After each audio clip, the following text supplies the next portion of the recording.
Salim SPD, Guru Sejarah SMA Negeri 5 Bagan Sumber.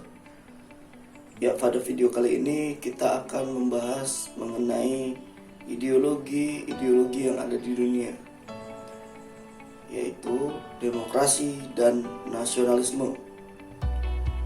Demokrasi adalah bentuk pemerintahan di mana semua warga negaranya memiliki hak setara dalam pengambilan keputusan yang dapat mengubah hidup mereka. Demokrasi mengizinkan warga negara berpartisipasi, baik secara langsung atau melalui perwakilan, dalam perumusan, pengembangan, dan pembuatan hukum.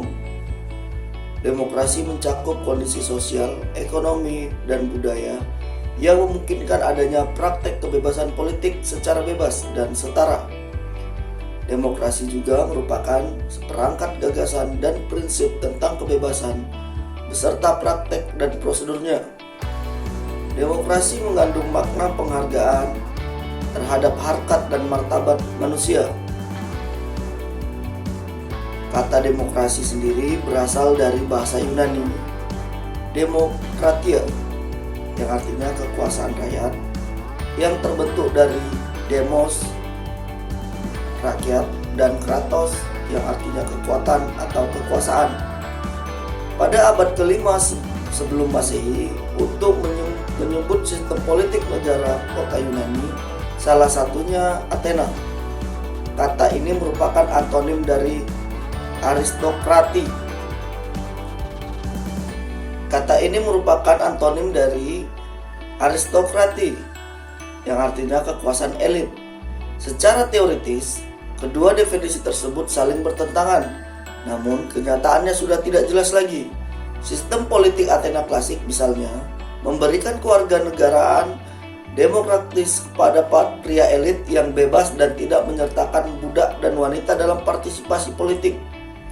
Di semua pemerintahan demokrasi sepanjang sejarah kuno dan modern, kewarganegaraan demokratis tetap ditempati kaum elit.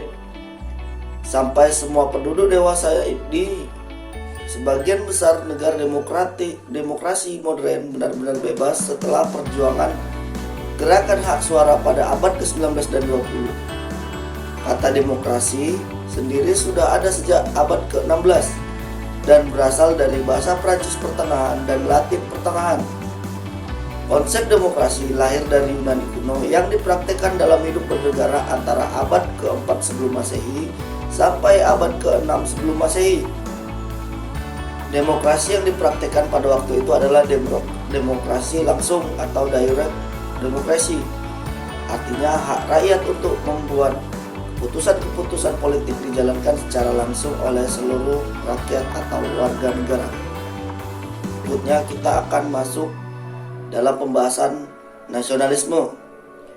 Nasionalisme adalah suatu paham yang menciptakan dan mempertahankan kedaulatan sebuah negara, atau dalam bahasa Inggrisnya nation, dengan mewujudkan suatu konsep identitas bersama untuk kelompok manusia yang mempunyai tujuan atau cita-cita yang sama dalam mewujudkan kepentingan nasional.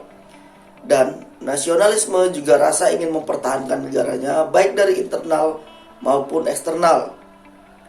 Para nasionalis menganggap negara adalah berdasarkan beberapa kebenaran politik atau political legitimasi, bersumber dari teori romantisme yaitu identitas budaya. Debat liberalisme yang menganggap kebenaran politik adalah bersumber dari kehendak rakyat atau gabungan kedua teori tersebut. Ada beberapa bentuk dari nasionalisme. Nasionalisme dapat menonjolkan diri sebagai sebagian paham negara atau gerakan bukan negara yang populer berdasarkan pendapat warga negara, etnis, budaya, keagamaan, dan ideologi. Kategori tersebut lazimnya berkaitan dan kebanyakan teori nasionalisme mencampur adukan sebagian atau semua elemen tersebut. Adapun bentuk dari nasionalisme, yang pertama nasionalisme kewarganegaraan, nasionalisme etnis, nasionalisme budaya, nasionalisme keagamaan, dan nasionalisme ideologi. Demikianlah video singkat mengenai ideologi yang ada di dunia, mengenai demokrasi dan nasionalisme. Semoga video ini bermanfaat. Kami ucapkan terima kasih. Wabillahi taufiq wal hidayah. Assalamualaikum warahmatullahi wabarakatuh.